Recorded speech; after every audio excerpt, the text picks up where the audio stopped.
Hey everybody, I'm Chef Adam. I'm here over at J&A Culinary School. This is my quarantine cooking demo session that we're doing to occupy time so that you students at home can learn how to cook and still get a pretty good education. So today we're going to be making some barbecue pulled chicken. This is a dish that's very popular in the Carolinas. It's big in Carolina barbecue, and we're here in the New Jersey, Philadelphia area. So we're going to bring a little bit of Carolina barbecue up to the north. So it all starts with the brine. So today, what we've got here, we have a few ingredients that we're going to be using to brine our chicken. Now this does take some time to cook because we're going to brine our chicken for a day, a whole 24 hours. So to start a brine, and this is how a traditional way you're going to make a brine, we want to start with some water, and then we're going to bring it up to a boil, and we're also going to add our salt, sugar to our small amount of water. So we're going to be adding more water to our brine later on, but what this is going to do is this is going to help all the salt and sugar dissolve. That way it won't be granular salt and sugar in our brine. And then by adding this hot liquid to this large amount of cold liquid, it'll lower the temperature. That way we can immediately put our chicken in there, because we don't want to put this chicken in water that's already hot, otherwise it'll start cooking it. Plus there's a lot of problems with possible bacteria. So that is a big no-no. So in our pot here, we're just going to add our brown sugar and salt. This is a half a cup of salt, a half a cup of sugar. You pretty much want about 1 cup of each for every gallon of brine that you make. We're making a half a gallon of brine today, so half a cup of each. I've also got some allspice berries and some peppercorns and some bay leaves. So we're just going to add that all together. We're going to bring this over to a boil, and we're going to let all the salt and sugar. We're going to let all the salt and sugar dissolve in here. Once that's dissolved, no further cooking. Just stop it right there. We're then going to add this to the rest of our ingredients, which includes the rest of the cold water as well as the hot sauce. And if we come back over here, take a look at our chicken. So we're going to be, after we brine this chicken, we are then going to be applying a nice dry rub to this and then smoking it for about 3 hours or so. The reason we brine it is because chicken, unlike other meats that we want to smoke, chicken tends to dry out. There's not a whole lot of fat on chicken. Whereas if we're doing pork or beef, where there's a lot of fat content that can really protect the meat, there's not a lot of that here. All that we have is the skin. And the skin actually is not really going to be edible for our pulled chicken. We're going to remove it. When you smoke chicken skin, it kind of turns to rubber. So usually chicken skin is one of the best parts of the chicken. Unfortunately, when you smoke, it's absolute pits. It's the worst. So we are going to remove it after we cook it. We do need to leave it on though during the cook, otherwise the chicken breast will completely dry out. But this brine is going to help keep this meat nice and moist. Okay, now that our brine has all the salt and the sugar have dissolved inside here, we're now ready to add our nice cold water to this. So we're just going to combine this with some ice cold water.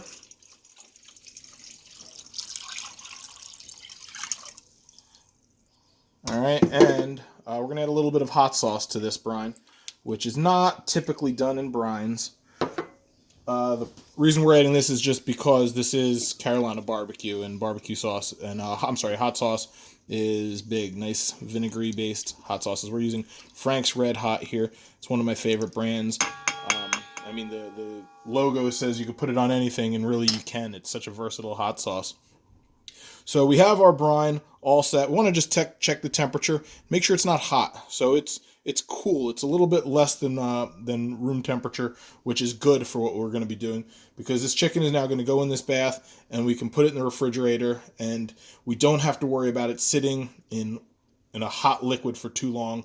We do want to make sure that it'll be completely cool, which means below 41 degrees in 4 hours. That's the kind of the guidelines that the Board of Health gives us to make sure that it's okay. So we have our brine all set here. And again, I'm going to reiterate the ratio of ingredients in our brine is 1 cup of salt and 1 cup of sugar for every gallon of water. Now we could put whatever else we want in there. Whatever herbs and spices that you may want to put in, you can. So that's why we added our allspice, peppercorns, bay leaves.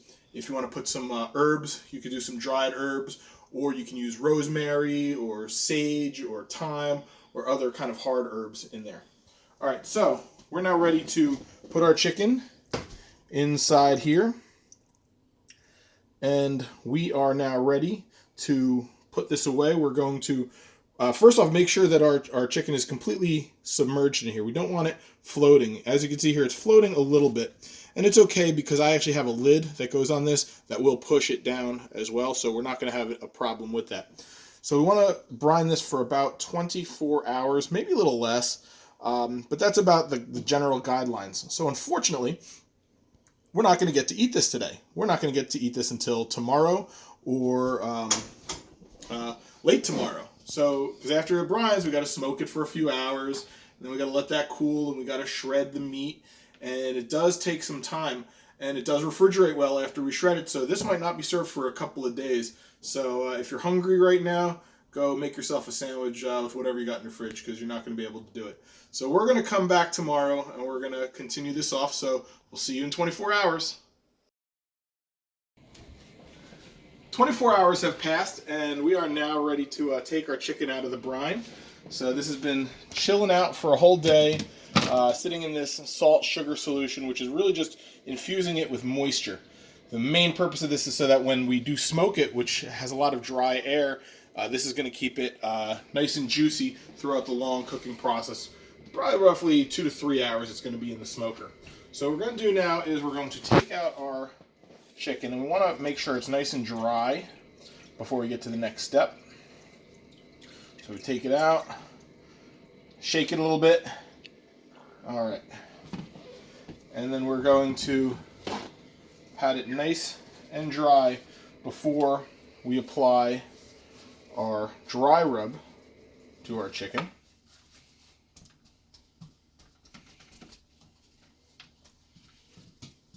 All right, so it's good and dry. Before we season it up, we're actually going to truss this bird up. To truss means to tie it up. We're going to bind its legs, we're going to bind its wings, that way it all cooks evenly. Basically, if we were to put this in as tight, as close to a ball as possible, we're going to get the most even possible cooking. If we just put our chicken in the oven just like this, its legs are going to overcook, its wings are going to overcook and become very dry. So this is a very important step that we have to do, and we want to do this before we season it. So to do this, we're going to take a string, take our twine, and we're going to tie it around the ankle into a nice knot. All right, then we're going to take our 2 legs, we're going to cross them, and then we're going to take our twine and wrap it around the 2 legs, or the 2 ankles, I should say. Make sure it's nice and tight. Once we have that, we want to take our twine and we want to kind of tie our legs down, or our thighs. Make sure they stay nice and snug. All right. Come under with the string. And then we want to make sure our wings are going to be nice and snug. Let me fix this a little. So we're going to take our wing, we're going to actually tuck the tip behind its head as if it's like chilling. Do it on the other one as well. All right, and then we take our twine and we want to make sure that those wings stay nice and tight. There we go. And then we want to pivot our string over here towards its neck area.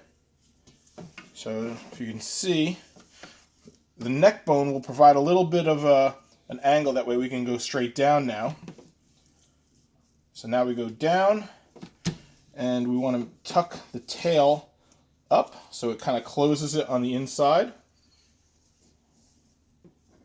And that's basically it. And then we're just going to tie this off at a good spot.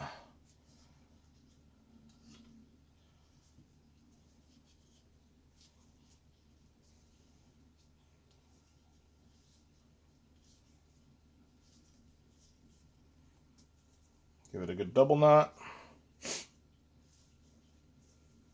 All right.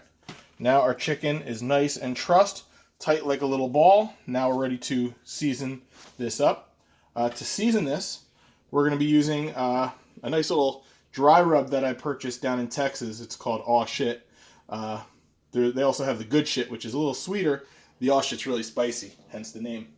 So we're going to just take this and a generous rub all around it. Now you can make your own dry rub if you want. However, I'm a huge fan of this dry rub right here. But to make your own dry rub, you'd probably use ingredients like paprika, chili powder, cumin, garlic, onion powder. Let me get it all over it. At the bottom. Just be very liberal with our spices. That should be good.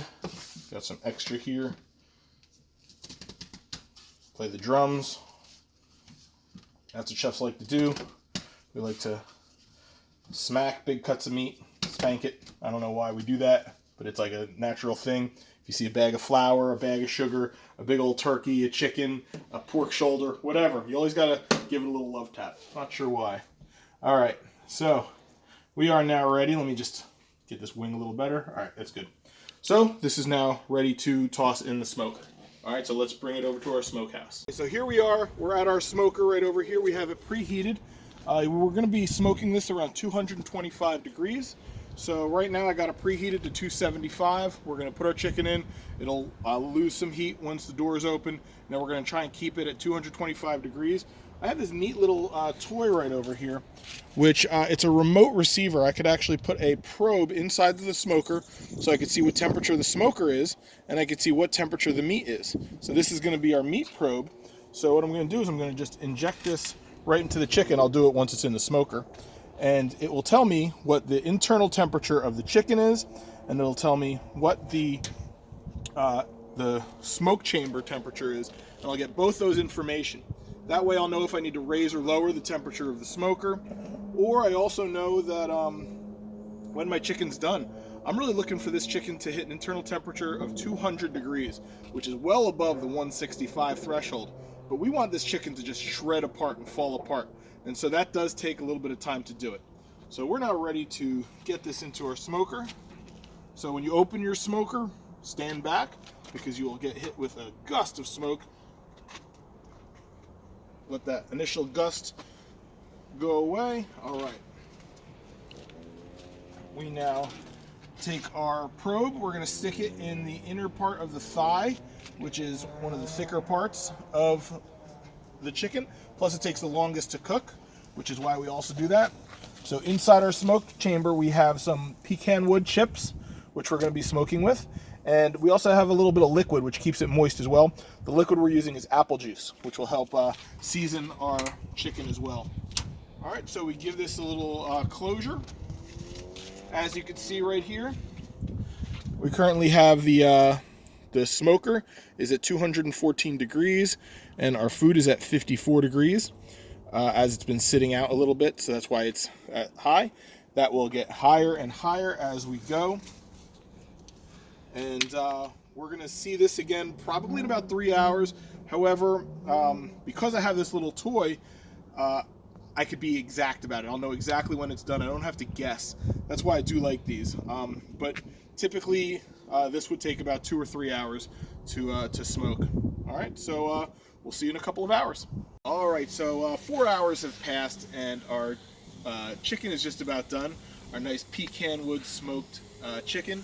Now, the reason I use pecan wood, by the way, there's a lot of different woods you can use, but fruit trees like pecan wood, apple wood, those are very good for chicken and lighter foods, lighter meats. You could also use hickory and mesquite. Those are more for bolder meats like pork or beef. So for chicken, that's why I used pecan wood. So we're now ready to pull it out. The internal temperature has made it up to 195 degrees. Now what I actually did was when it hit to about 155 degrees, I wrapped it up in aluminum foil. What that does is it prevents it from drying out, and it makes it really, really tender. That way, because we want to be able to shred this chicken. We don't want to carve it. We want to just pick it apart. So let's let's go take a look and see what we have in here. Let's let that smoke out.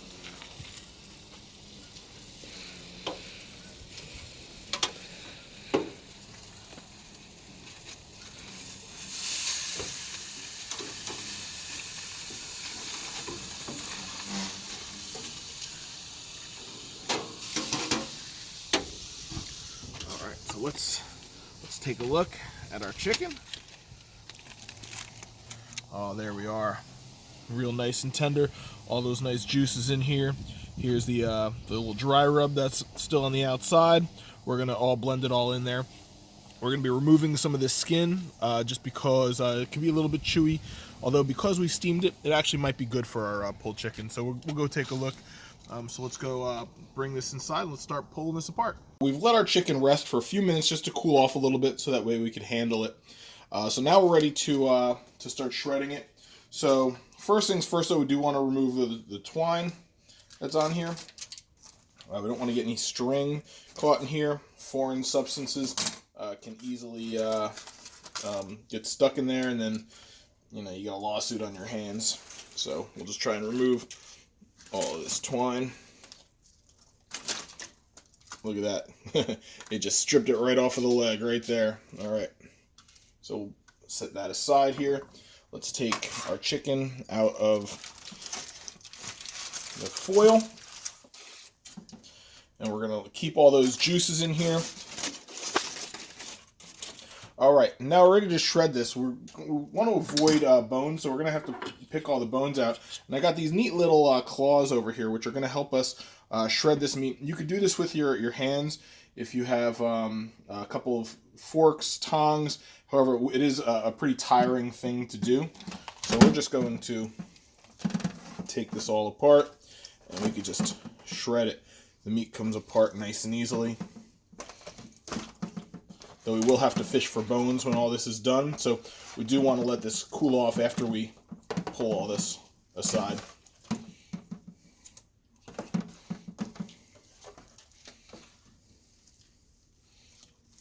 Here's the chicken breast right here. It just falls apart. Perfect.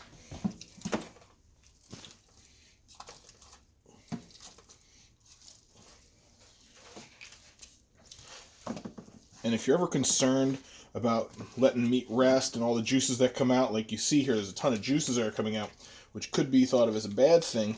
It's really not going to be an issue because we're just going to recombine it with those juices, so it'll be nice and juicy still. All right, we got most of the meat off of the carcass here. Still some left.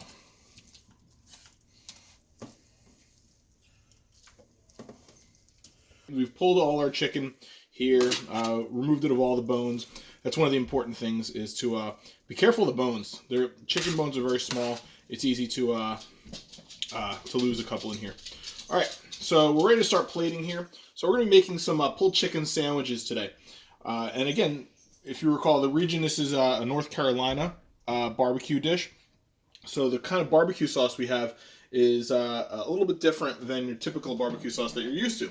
It's usually very vinegar based, vinegar strong, really spicy and hot.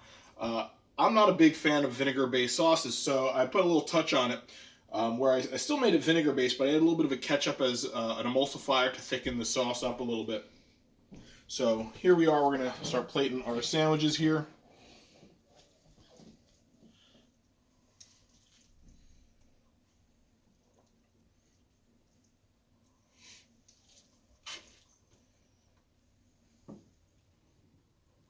If it makes a mess, that's okay. This is supposed to be a very, very messy sandwich. All right, we're going to top it with a little bit of our barbecue sauce here. A lot of ingredients to list. The recipe for this barbecue sauce, if you're interested, will be on the bottom underneath the video. All right, so we're not going to put a lot of this because this is very spicy and very tangy. So we're just going to, just a little spoonful on each.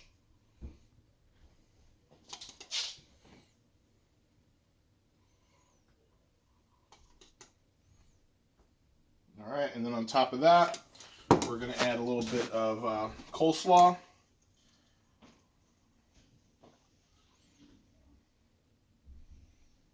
Put that that right on top there.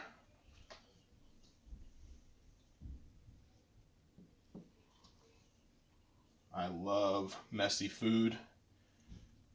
Problem with messy food is I eat it too fast because I try not to make a mess, and I'm done before I even started sometimes. And that's going to be the case with these sandwiches right here. So there we have our Carolina pulled chicken barbecue sandwiches.